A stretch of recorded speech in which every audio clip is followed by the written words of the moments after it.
This has certainly been a challenging time for our community. Throughout the coronavirus pandemic, we have adapted and pivoted the way we behave as a community, the way we communicate with each other. But there are still important decisions being made by our city government as we respond to the crisis and also in other areas. So we wanted to provide a forum for elected officials to connect with their constituents and for you to hear from them.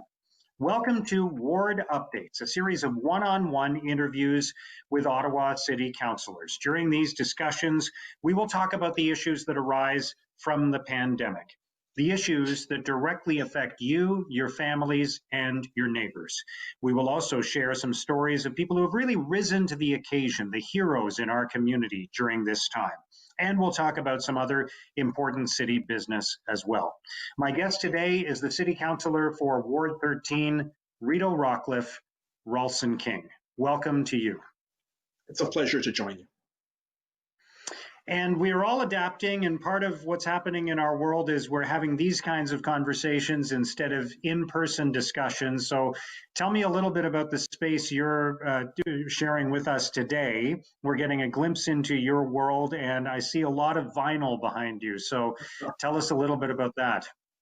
Well, today I'm joining you from my office, so this is actually the games room. We have I share a very small townhome with my wife, and she's busy working on her professional items and things in the other bedroom that we have, and so not that I'm exiled, but I find that I do a tremendous amount of work here, and now that unfortunately City Hall generally is closed, my staff and I have been working from home, but working very diligently on many issues, especially concerning COVID-19. So typically this is a fun room, but what I found over the last 5 months is that I've been doing a tremendous amount of work, more work than spinning vinyl, the vinyl behind me. Right. But if we were to reach back there, Rawlson, what kind of music would we find? What's your taste? There's absolutely fun things. I have a very eclectic taste. So a lot of people might look at me and just think, it's the hip hop, it would be the rap, it would be the things from the 90s. But, I also have the Beatles, have the White Album in mono, the way that God intended people to listen to that album, and the Rolling Stones, and a wide array of music, electronica music. A lot of pop music, and a lot of jazz and even classical. So I have a very eclectic mix of music behind me. Impressive. Right on. All right, on to more serious topics, and we are going to dig deeply into the coronavirus crisis and the city's response to that, how it's impacting your ward. But I wanted to start by talking about the debate that's happening in North America right now around racism, around policing, defunding the police, systemic issues in our society. You were the first Black man elected to Ottawa City Council, the first Black person elected to Ottawa City Council. So please share your perspective with us on what's been happening and where this conversation needs to go, where it has to turn into action. Well, what we're seeing is, I think, the reemergence and maybe the reemergence of civil rights for a new generation. And so we see younger people, millennials, really stating that what they're expecting is fair and equitable treatment for everybody in society. And so this was a trend that did not just emerge with the social unrest in the United States. Actually, in Ottawa, we've had challenges around hate crimes, and we've had challenges around issues of police brutality. We've had issues around equity and equal access to public services. So even before the social unrest in the United States, there was a call by community members for the establishment of an anti-racism secretariat, effectively an anti-racism unit at the City of Ottawa, that would really redress issues of systemic racism, ensure that we're really seeking equity of opportunity and equity of outcome for all people within our city, whether they're Black or from other racialized communities, Indigenous or from other religious groups. So we were doing that work before the outset of basically collective outrage and frustration of people in the United States. And the key thing, I think, and the key benefit in Canada and in our existing political institutions is I think that we have the space to have meaningful dialogues that will lead to policy prescriptions, that will lead to meaningful change around areas such as employment equity and economic development and investments in social services. So we've been working hard on that even before the social unrest, and we will continue to work hard to ensure that we really push for greater equity for all people in the city. And how does that translate into action? Because I think there is a fear on the part of some people that when these moments occur, there is a response. There are statements made by a wide range of people. We can't let this happen again. We need to change. We need to be mindful. The environment has to change. The system has to change. But how do you actually create that change? First, we undertake public consultation. Public consultation with a view for really identifying the gaps in communities, and then ensuring that once those gaps have been identified, that we create policies to address them. So this is a very serious undertaking, I think, by city staff to ensure that there is an office where there will be public consultation. It doesn't have to be ongoing and so extensive in the sense that we know what a lot of the challenges are. I mean, these issues have been studied for decades, but the reality is that we do have to get a contemporary feel for the challenges that are confronting many of our communities. And then we move forward with policy prescriptions. So we listen to where the gaps are, we identify the challenges, and then we create the policies to really address those issues, especially around employment equity, economic development, youth development, investments in social services. I think it's very important. We've heard very loud and clear, and as well around health outcomes for communities. So we heard that there were these 5 pillars that the community wanted addressed, and our feeling is that we will hold consultations. My office will, in September, hold another Black community town hall where there will be some discussion about these issues, identification of some of the gaps, and then ensuring that city staff start to move forward with suggestions for solutions. How do you feel about the debate around defunding the police? I know that has become a bit of a loaded term in some discussions, but do we need to approach law enforcement differently? Do we need to stream some money away from the police budget toward mental health services, other social services to respond to some of the challenges that the police are now being asked to take on? I think that we need to have a focus on ensuring that there is reform at the police service. I think the idea that the police service can easily be defunded or can be abolished is not a practical discussion to really have.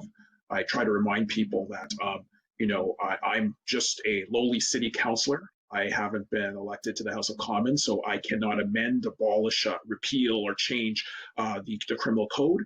And I'm not at the Legislative Assembly at Queen's Park.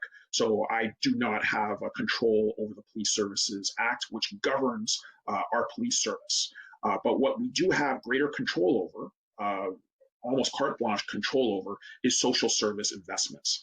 And so I was very clear that we need to see really more orders of magnitude investment in those services. I've asked for $15 million of increased investments so that we can really address the root issues, of the challenges that we face in our communities. Because if we're dealing with them at the community level, then we will not be dealing with them at the criminal justice level. And so I think it's very important for us to be very realistic as to the work that we can undertake. But that does not preclude the fact that I am for reform. I am definitely for reform. I think that we need to spend more money and social services. I would rather see that money spent in social services than in additional police services. I think that that should be the goal across the board, is to ensure that we have more investments in our social services so that we don't have to rely on the criminal justice system. And so I'm for greater reform. I think that really defund the police in the Canadian context really does equate to reform, because we are different in Ontario, we are different in Canada.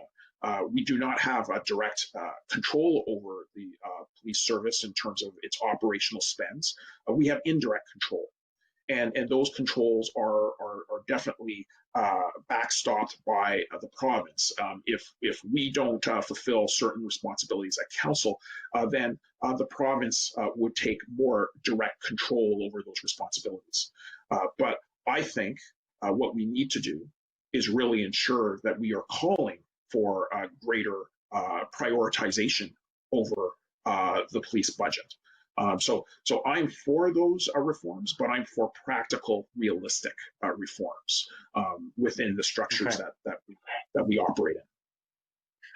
All right, let's turn to the coronavirus crisis and the response to it. Can you share some of the work that's being done in your ward to address in particular the people who are most affected by this? Your ward has a very diverse population. There are some very wealthy neighborhoods. There are some disadvantaged neighborhoods as well in your community. So tell us a little bit about the work that's being done to support the people who are suffering the most during the coronavirus pandemic.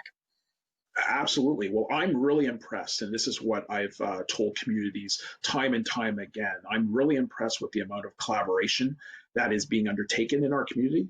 You know, I'm so proud that we have a wide number of community associations in my ward who have come together to ensure that vulnerable residents receive the food and emergency services that they need through the creation of a collective.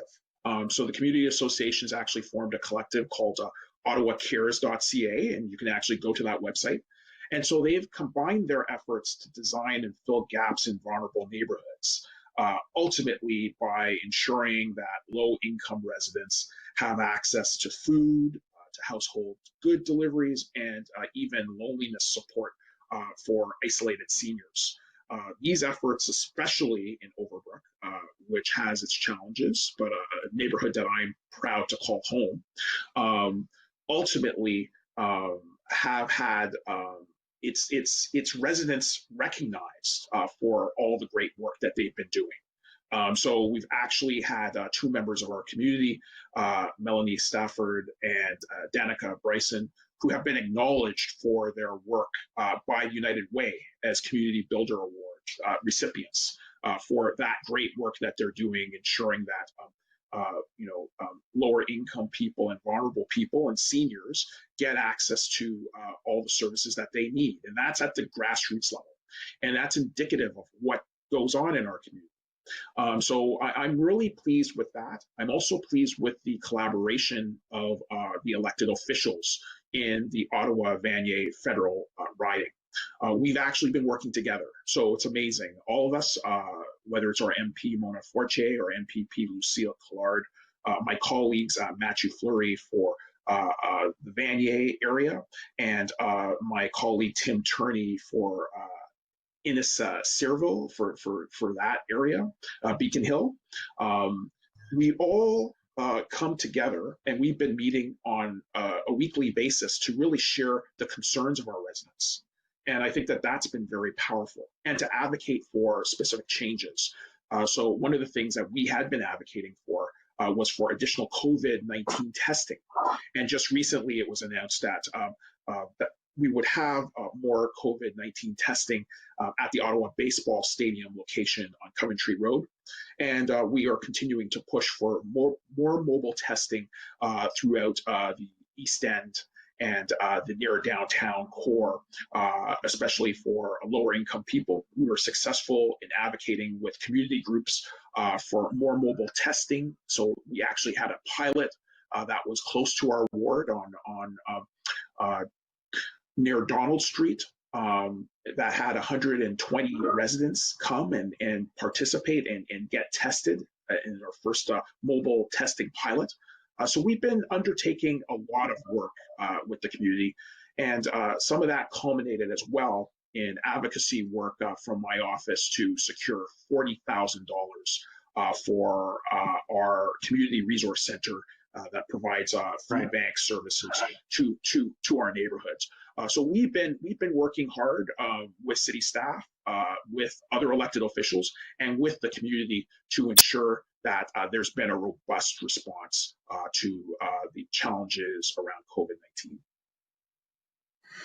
So that's the immediate response. What do you think is going to be the lasting impact of this pandemic? What's going to change about the way we operate as a community permanently change, as opposed to the things that by and large will go back to normal? How do we need to adapt going forward? Well, I think that we're going to have definitely challenges around the way that transit is delivered. One of the reasons why we had sustained a large deficit in revenue is because of a drop in terms of people riding the bus, riding the LRT. And we know that over the next extended period, there will be a lot of people who will be working from home if they have that capacity to do so.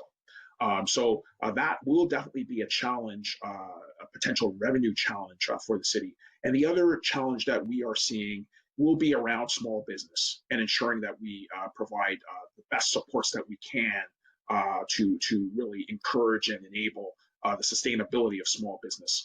There's been a lot of challenges in terms of survivability of the businesses, access to capital, ensuring that businesses are not evicted from their properties.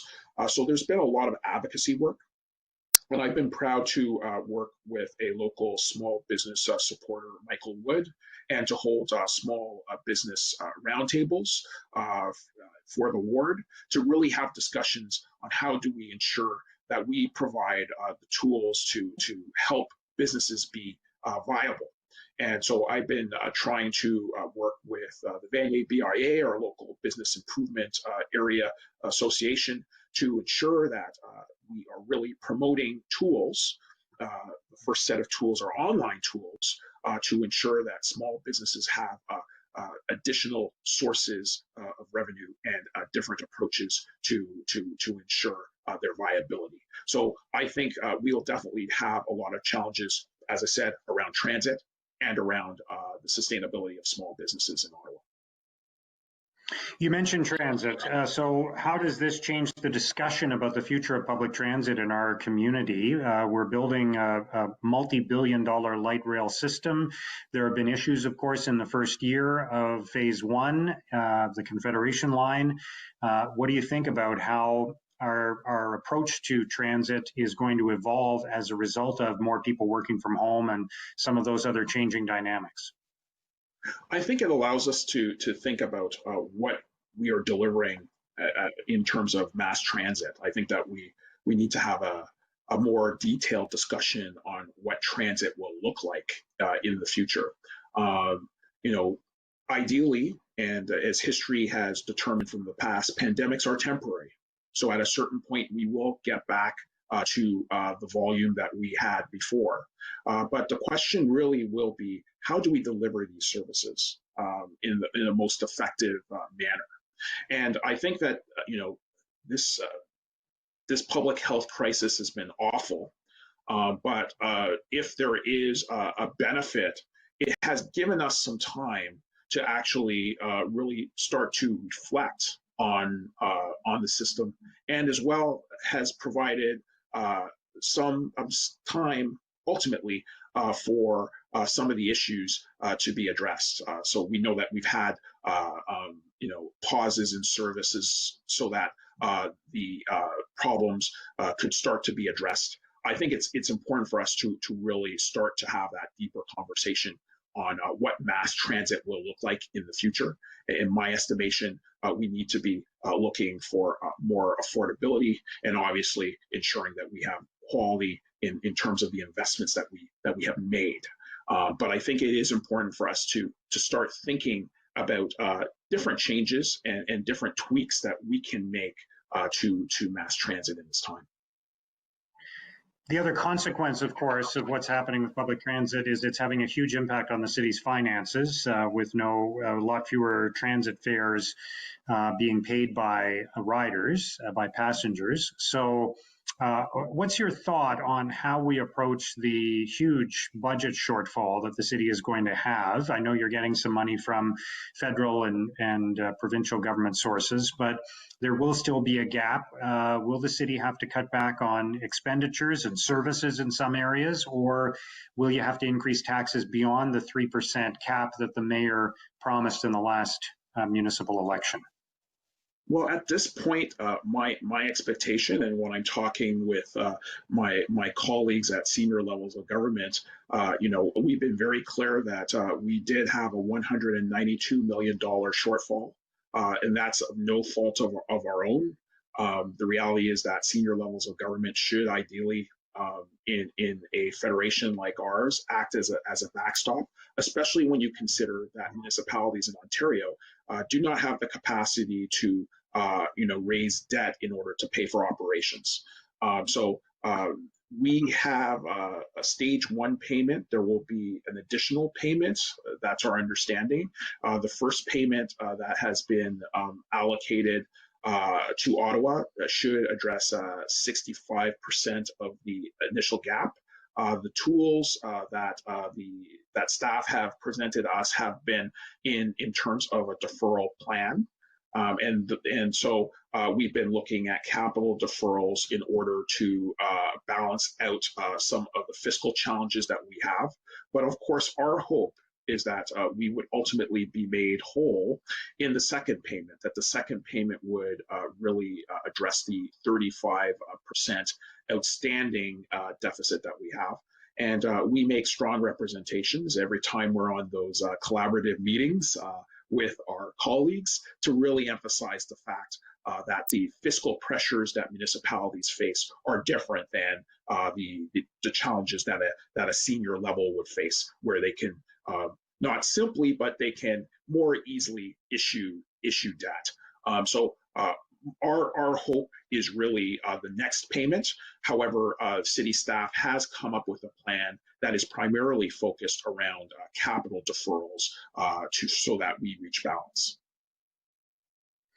What are the other lessons that arise from this pandemic as far as you're concerned? How else do we need to change what we do? I know that a lot of issues have been brought forward, including the low pay associated with frontline jobs in grocery stores and in other frontline services. What are your thoughts on how we need to change as a society as a result of the coronavirus pandemic? Well, I think that we have to really address income inequality.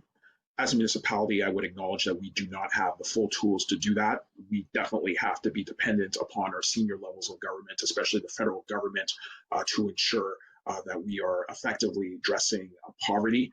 I say that because my area of the city has some of the higher poverty levels, and all the indicators, including food bank indicators, show that.